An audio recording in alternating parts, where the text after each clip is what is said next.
माझी बॅग हरवलेली, रिक्षा चालकाचं नाव, ठीक आहे. रिक्षा चालकाही इमानदारीत आणून दिली, साईबाई सर्वही मदत केली, माझी बॅग मिळाली, त्यांचा आभार मी मानते.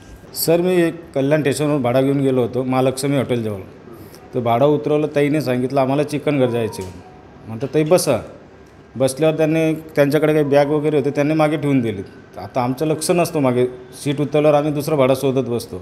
तर मी अचानक तिथून गेल्यानंतर मला अर्धा एक तासाने एका मुलाने, शाळेच्या मुलाने सांगितलं की काका मागे कोणाची तरी बॅग आहे.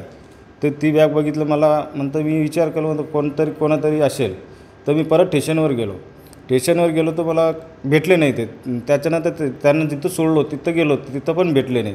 त्याच्यामुळे म्हणतं मी आता नंतर 7 वाजेपर्यंत बघू, वाट जर कोणी आले तर ठीक, नाही तर आमचे युनियन आहे आपला पेनकर साहेब, नंतर पेनकर साहेबला भेटून ते ऑफिसात ताब्यात देऊ.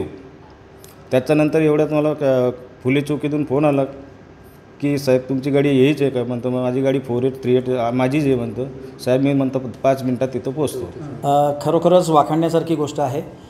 आज आपल्या कल्याण परिसरातील रिक्षाचालक मोरसिंग राठोड यांनी अतिशय प्रामाणिकपणा दाखवलेला आहे.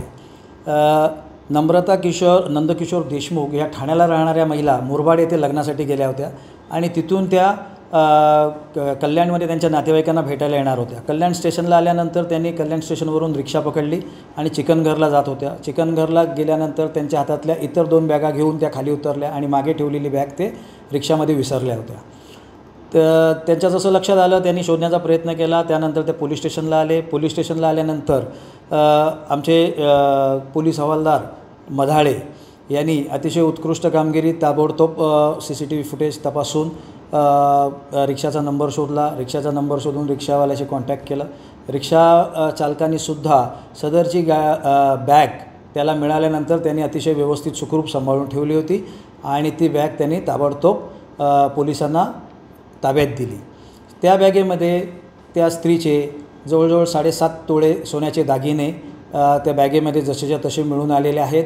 आता सध्या ती स्त्री खूप खुश आहे आणि मोहन राठोड यांचे आभार मानावेत इतके कमी आहेत.